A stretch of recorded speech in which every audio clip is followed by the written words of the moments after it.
ladies and gentlemen, to an all-new reaction and review. Tonight, guys, I'm taking a look at an animated film from 2014. That movie is Scooby Doo WrestleMania Mystery. Now, before I even get into this, I need to make 2 points really clear here, guys. First up, I have not been a fan of Scooby Doo for many years, alright? Because when I was about 10, I noticed that every episode was exactly the same, and I kind of lost interest. And this is Scooby Doo teaming up with the superstars of World Wrestling Entertainment, and I haven't watched the WWE in probably about 4.5, if not 5 years, because their product has been unwatchably bad.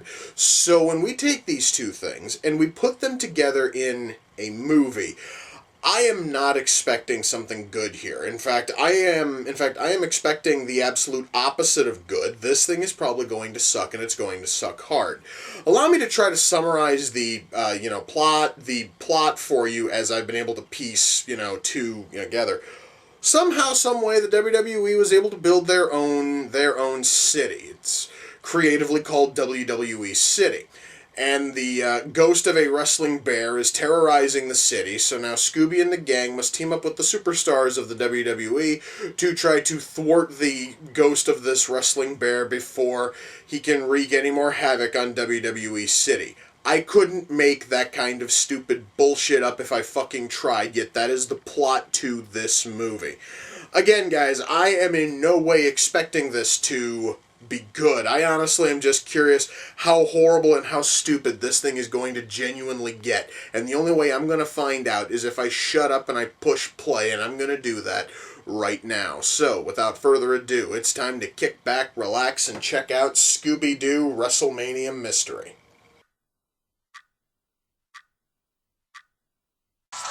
Wow.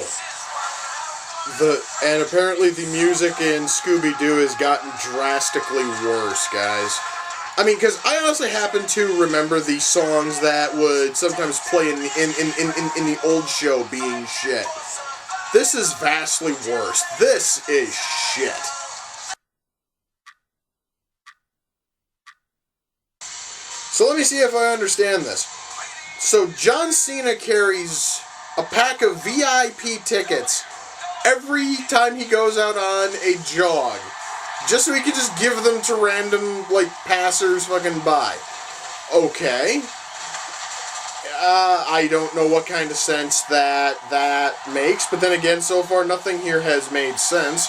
I'm still trying to figure out how or why the WWE would need to build its own city, or why somebody in the audience is holding a Steve Austin sign when Austin hasn't worked in the company in years. But hey, I am not about to question this shit, okay? Wait a minute here, wait. So all of the wrestlers sleep in their fucking ring gear, really? Like, you seriously are gonna tell me that Triple H and John Cena and Sin fucking Cara and all these other guys, they sleep in their ring gear? What sense does that even fucking make? It fucking doesn't. That just seems incredibly lazy and kinda stupid. So the language of the masked luchador is interpretive dance. And John Cena just happens to be fluent in masked luchador. I'm not even going to question why the fuck Cena knows how to translate something as retarded as interpretive dance. I'm just going to pretend that fucking makes sense and hope that this gets better.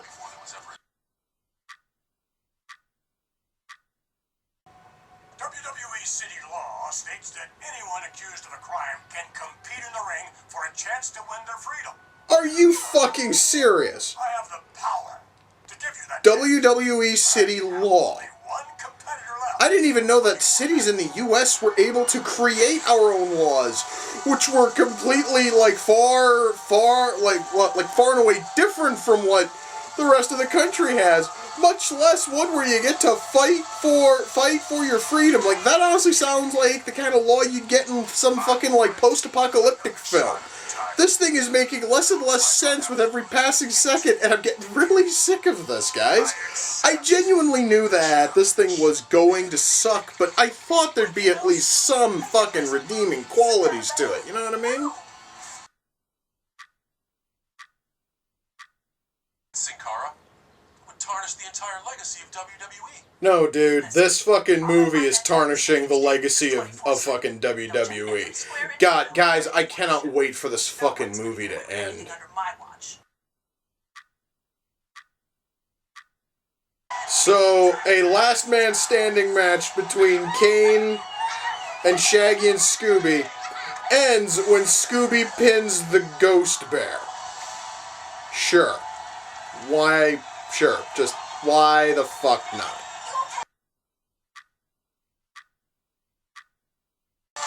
Well, guys, that was Scooby Doo WrestleMania Mystery, and it ends with Scooby and Shaggy being crowned co-WWE champions, because that just makes all the sense in the fucking world. God, shut up. Okay. Holy fuck. Before I rip this film to pieces, as I feel the urge to, I do need to stress that this movie obviously was not meant for me, because I'm not a fan of Scooby Doo, and I'm not a fan of WWE's current, product. I'm also not a child, and this is very clearly a children's film. So before I start laying into this thing, which, believe me, I'm totally going to do, I do need to state that children are going to love this thing, especially if said children are fans of Scooby-Doo and are fans of WWE. If you have a son or a daughter or a niece or a nephew who loves the WWE and loves Scooby-Doo, they are going to adore every second of this. And if you yourself are a fan of Scooby-Doo and WWE, you might also enjoy it. However, the writing is going to be a little bit weak to you. Again, children are going to eat this shit up. Just no friggin' question. But now I need to talk about my feelings towards it. And I'm going to tell you guys, I've seen a handful of these direct-to-video Scooby Doo movies. I have sat through a few of them. This one is certainly not the worst, but it totally ranks up there. This thing is stupid as hell. Let me see if I can explain. First of all, I totally understand that Scooby-Doo has never had a firm, footing in the realm of logic and reasoning, which is funny considering the fact that it's a show that deals in mysteries, and the mystery oftentimes makes at least some level of sense. And the mystery here at least kind of works, except for one point when we see the ghost bear, and then not 5 seconds later in the very same scene, we see the person who we later find out is inside of the ghost bear costume, which also you should be totally able to figure out who it is really quickly, just simply by process of fucking, elimination. But, the ghost bear runs off, and then not 5 seconds later, the guy is back. It doesn't make that much there doesn't, work. And that, honestly, is a massive hole in the mystery, and it's something that never really goes completely and totally explained, which kind of bothered me a little bit. But that doesn't matter. The fact of the matter is that beyond that one scene, everything else here works. Granted, I mean, they are heavily leaning on it being somebody else, but then again, mysteries have a habit of doing that. So guys, when it comes to the, Scooby-Doo style mystery that gets tacked onto this thing, at least that there is written mostly well. So I can't really complain about that. What I can complain about, though, is the fact that, this thing, guys, is less a friggin' Scooby-Doo movie and just more and it's more a 90-minute commercial for all things WWE, which is why everything has a WWE logo shamelessly plastered on it. That is why the WWE has its own fucking city, which is apparently where they host, WrestleMania, because they don't want to go to a large scale venue. No. They just want to use the little fucking, they want to use the tiny ass dome they built in WWE City. WWE City apparently also has its own laws, which apparently supersede laws, which apparently supersede state and federal laws. So I'm not sure how that fucking works. Just, guys, there's just tons and tons of things. And I talked about them as the movie was going on.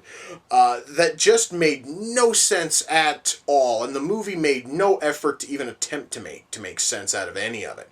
It just basically said, hey guys, here it is, play along, shut up. And that, okay, fine, it once more is something that children are probably not going to notice or care about. However, though, if you are over the age of 8, you're probably going to have a problem with a whole lot of the shit going on in this movie, because a lot of it just, on a fucking logical level, doesn't make any sense. So, yeah, writing here is okay for a children's film. However, if you are, beyond a certain age, once more, let's just say 8, the writing here on all levels is going to just kind of sort of leave you feeling a little bit empty. So, we have that for writing. Acting. We have our regular Scooby cast, and all of them turn in, a decent showing. Welker is still able to shine, and Lillard, I guess, is okay Shaggy. I mean, he will never be as good as Casey Kasem, but what the hell, he at least works. Everybody here who are Scooby Doo regulars work. And as for the WWE superstars, most of them at least turn in a halfway decent showing. I do have to comment on a few. Triple H, every single time that he speaks, genuinely sounds like he doesn't fucking care. Vince McMahon is hamming it up beyond fucking levels that Vince has ever hit, which is kind of a shocking thing. Cena also sounds kind of, bored, which is kind of sad when you consider the fact that Cena is the one WWE superstar who spends most time on screen. And Brodus Clay, I don't know who the fuck he is, because again, I haven't watched WWE in years. I'm going to assume that his gimmick is that he has to work in the word funk into every sentence he says, because out of his 8 lines of dialogue, they all had funk just ham-fistedly shoehorned in there. And again, he's just there for the sake of being there. I don't know who in the fuck, I don't know who the hell AJ is. Apparently, though, she's fucking nuts, if anything in this movie is to, go by. I don't know.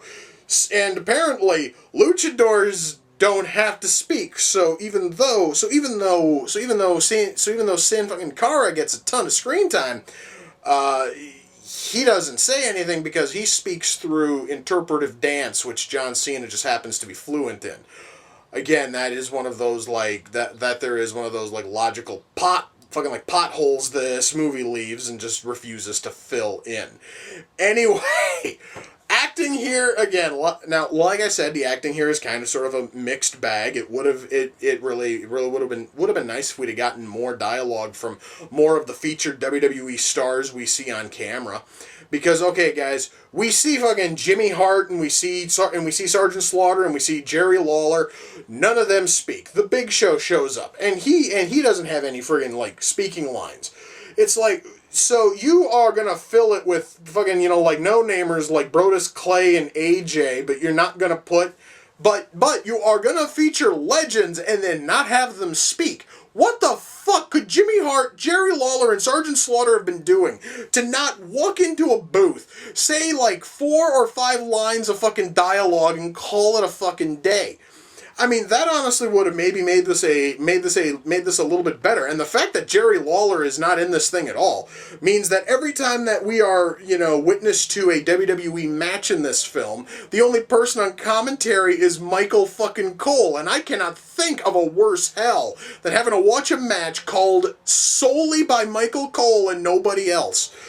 That was just dreadful. Anyway, that covers acting. Art style, animation, everything here looks, fairly decent, and the wrestlers, at least, few I was able to, at least, few I know, actually looked really close to how they look in real life. There was just something odd, though, about Sergeant Slaughter's mustache, but I just can't put my finger on what the fuck was wrong with it. It just looked a little off to me. It's really sad, guys, when I have to comment on the way somebody's mustache looks, but still, just something about it just looked weird, and I don't know what the hell it really was. Now, soundtrack. A lot of it is made up of wrestlers' entrance themes. The only reason why I know that these are wrestlers' entrance themes is because I have friends who are like, oh, dude, you totally have to listen to this. And they've sent me, like, AJ's theme and The Miz's theme and all this other shit. And you hear that playing in the background, and Vince McMahon's theme plays, and John Cena's theme, and Kane's theme. All of these play. And any other kind of music cues in this film are ultimately forgettable. So there's nothing here really special in terms of music. Ultimately, guys, when all is said and done, am I able to recommend Scooby Doo WrestleMania Mystery? Personally, no. However, I once more have to stress, if you have a child in your life who's a fan of Scooby Doo or is a fan of WWE or preferably is a fan of both, they are going to love every second of this movie. However, if you aren't a fan of Scooby Doo, and if you're not a fan of the WWE, and if you don't have a child in your life at all, avoid this thing. It's not fucking worth it. Believe me, I'm still wondering why the hell I put this stupid thing on the fucking wish list. Speaking of that, yes, Scooby Doo WrestleMania Mystery came off of the Amazon wish list. The person who sent it in is a YouTuber by the name of TVB Robotnik Returns. And Ariel, not a girl. Thank you, dude. That was awesome. And yes, guys, he wants me to call him Ariel, not a girl, and I'm going to stick with that. So, dude, thank you. I was genuinely curious as to how bad this thing was going to be, and well, it was vastly worse than I fucking thought it was going to be. This thing was just shit. I cannot. Now, once more, I do have to say that even though I'm saying that it's shit, you have to understand that this is coming from someone who's not a fan of WWE or Scooby-Doo. And if I were like a child, I were 8, and I was really into both WWE and Scooby-Doo, I'd probably love every second of this. However, since I am 30, jaded, and hate both WWE and Scooby-Doo, yeah, this thing obviously was not for me. So, wow. You know what? I just finished watching a fucking wrestling-themed movie. I'm gonna go watch my Blu-ray of No Holds Barred, since that was the last good movie the WWE churned out. Which is sad, considering the fact that that movie was made in the fucking 80s. Anyway, guys, with that, we come to the close of another reaction and review. Until next time, ladies and gentlemen, take care, and I will see you all in the near future. Peace.